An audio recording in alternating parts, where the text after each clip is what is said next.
melanjutkan diskusi kita, pemirsa, masih bersama Pak Manila, mantan manajer Timnas, dan ada Pak Deviatok, ayah korban tragedi Kanjuruhan. Saya ingin kembali ke Pak Deviatok. Pak Deviatok, kemarin Anda katakan ketika ke Kanjuruhan bahwa situasi masih kacau, begitu Pak. Ketika itu, bagaimana Anda mengevakuasi anak Anda, Pak?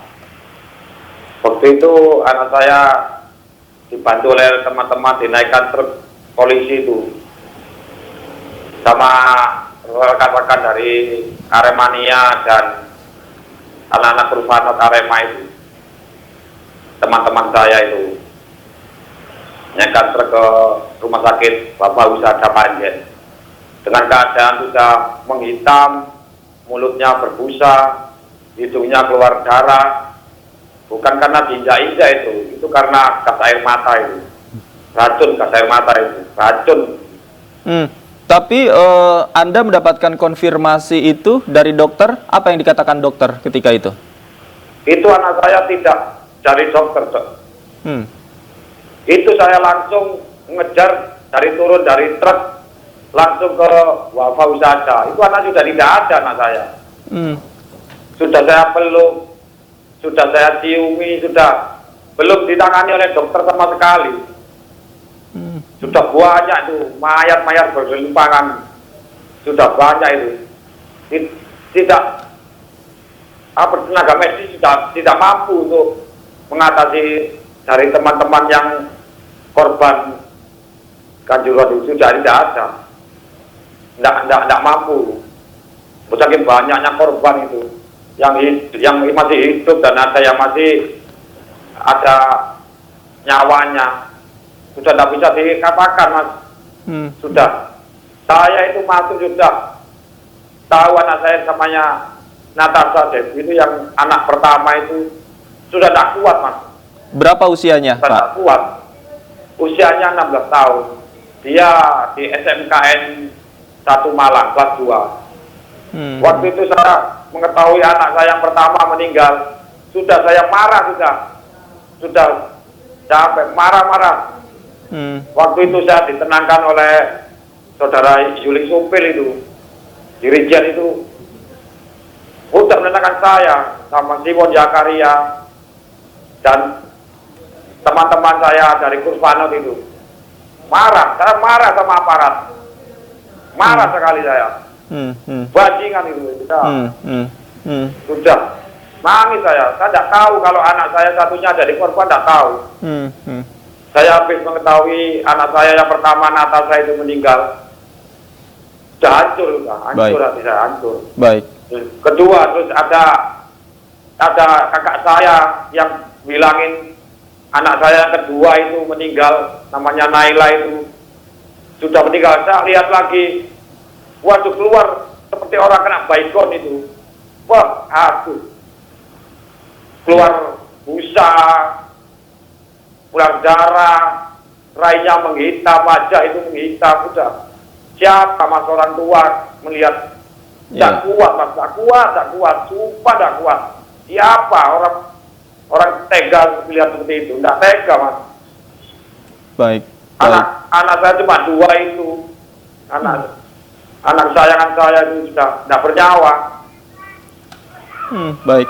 Saya ke Pak Manila. Baik. Saya ingin kembali ke Pak Manila. Pak Manila, kalau kita dengarkan cerita Pak Deviatok tadi bahwa yang menyebabkan kehilangan anaknya adalah gas air mata. Meski diduga gas air mata karena dilihat dari indikasi gejala yang diperlihatkan oleh anak-anaknya. Menurut Anda apa yang terjadi? Apa yang salah dengan SOP penanganan ini yang dilakukan oleh aparat kepolisian pada saat di stadion? Yang pertama itu penggunaan gas air mata itu. Mata pedas, pernapasan terganggu, ya. Dan suasana panik. Kalau dia cepat keluar mencari udara yang segar atau dia bawa air dengan sapu tangan, dia tutup, mungkin bisa selamat. Tapi begitu dia mempengaruhi ke dalam itu, dia bisa muntah seperti disampaikan. Ini tragedi yang sangat membahayakan.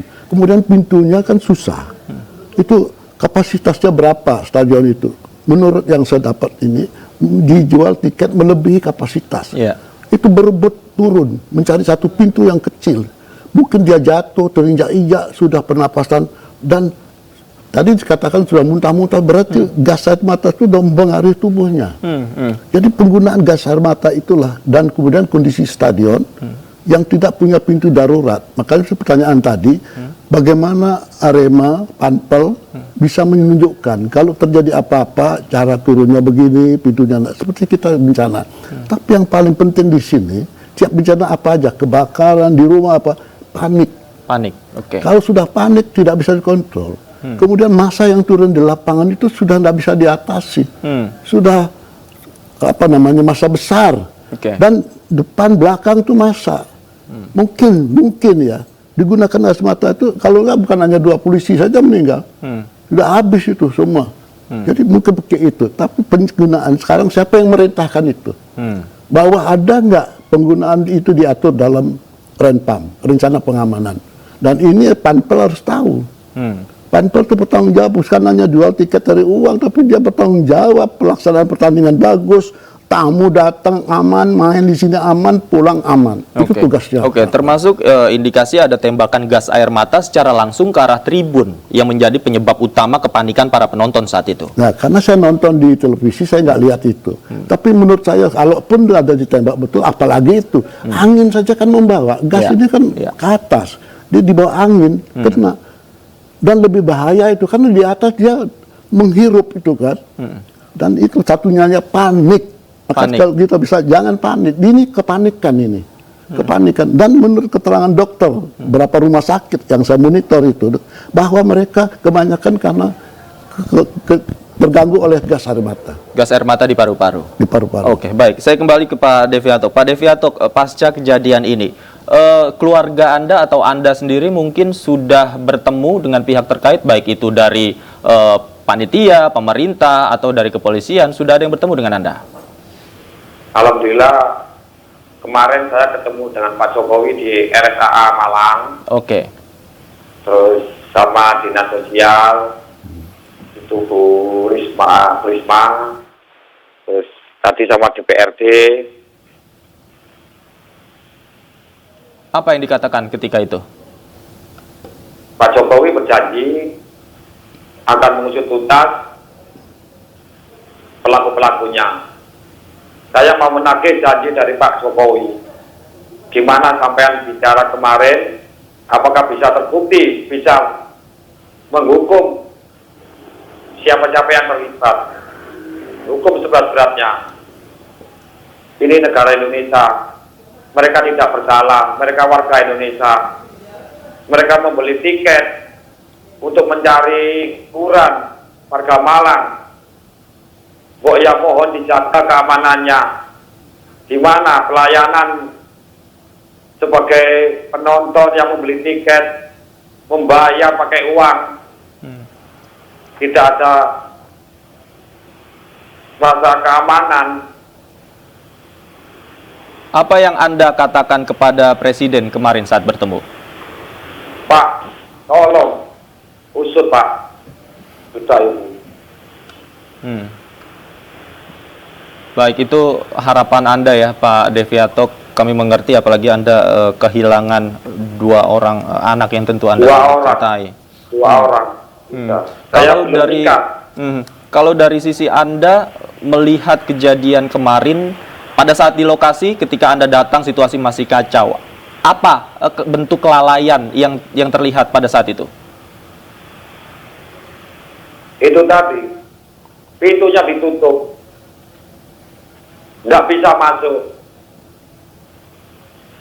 Sudah, di luar teman-teman itu ditembak sama gas air mata. Sudah kacau itu. Baik. Pengamanannya sudah menghilang semua itu. Pintu-pintu ditutup. Baik, saya ke Pak Manila. Pak Manila, tadi dikatakan pintu ditutup, kemudian pengamanan baik itu di dalam stadion maupun di luar stadion ini tidak tertata dengan rapi, tidak ada SOP mungkin yang dijalankan dengan baik atau dengan maksimal oleh para panitia dan petugas keamanan di sana. Nah, padahal sebelumnya ketika akan menjelang pertandingan, bukankah tentu ada rapat-rapat koordinasi yang biasanya akan digelar? Ada, 1 hari sebelum pertandingan ada namanya technical meeting antara manajer tamu dengan tuan rumah kemudian pengamanan dan tampil. Disitulah, karena saya pengalaman jadi manajer, main di Surabaya, main di Bandung, main di Malang, apalagi sudah hafal sekali. Kalau saya bertanya, bagaimana pengamanan kami? Di hotel kami diamankan bagaimana? Kemudian kami besok akan mencoba lapangan. Kemudian di dalam pertandingan. Selesai pertandingan, kalau kami menang, ada sesuatu, siapa yang mengantar kami pulang, dan sebagainya. Ini harus ada rencananya, rencana pengamanannya.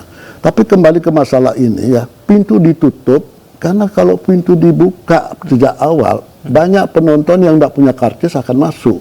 Itu yang dikhawatirkan sama panitia. Kemudian peraturan-peraturan di FIFA itu pintunya itu harus jelas, ada kemana jalan keluar dan sebagainya. Yang jaga mungkin sudah tidak bisa ngambil kuncinya, karena dia masa sudah banyak di situ, sudah bertimbun masa di sana gitu. Jadi makanya saya bilang, tim pencari fakta ini harus bekerja keras. Siapa yang salah, bagaimana kesalahannya, besar kecilnya dibicarakan, supaya kita tidak salah mengambil keputusan. Tadi dipesankan oleh beliau, beliau kehilangan 2 putranya. Ibu bapak kehilangan putra kesayangan mereka. Mungkin diberi santunan, tapi kan ada nilai yang waktu tidak ada itu. Jadi menurut saya, tragedi ini jadikan pengalaman yang paling pahit. Tidak boleh terjadi lagi. Bagaimana caranya? Tim pencari fakta ini mencari siapa yang salah, apa tindakannya. Itu harapan beliau. Supaya diberi tindakan sesuai dengan kesalahan mereka. Oke. Bicara siapa yang bertanggung jawab, sudah ada 2 orang yang saat ini menjadi sorotan. Pertama, Kapolres Malang sudah dicopot. Yang kedua adalah Ketua Panpel, juga sudah dilarang ikut dalam kegiatan sepak bola seumur hidup. Nah, dari kacamata Anda, apakah ini sudah cukup? Yang itu kan kebijakan masing-masing. Tapi aturannya apa? PSSI harus punya aturan-aturan. Pelanggaran begini, hukumannya begini. Tapi FIFA sudah punya. FIFA sudah punya. Nanti dia akan rapat dengan EXO-nya dia. Ketua, presiden dia dengan EXO. Apa yang akan dilakukan? Ini korbannya ratusan. Artinya aturan dari FIFA tidak dijalankan dengan baik oleh PSSI? Belum tahu, kita sistem mencari fakta lah, mencari itu. Apakah sudah ada penjelasan, misalnya saja, stadion itu ada kelas enggak? Sebab yang menjadi tuan rumah itu stadionnya jelas dulu. Dia memenuhi syarat untuk mengadakan pertandingan besar. Seperti saya katakan tadi, Persebaya dan Arema itu memang rival. Di mana main di Malang mesti ribut, tapi waktu itu tidak boleh ada penonton bonek. Nah, jadi antisipasinya bahwa akan terjadi ini, mungkin mereka sadar, bonek tidak nonton. Dia tidak sadar bahwa ternyata lawan Persebaya 3-2 kalah itu.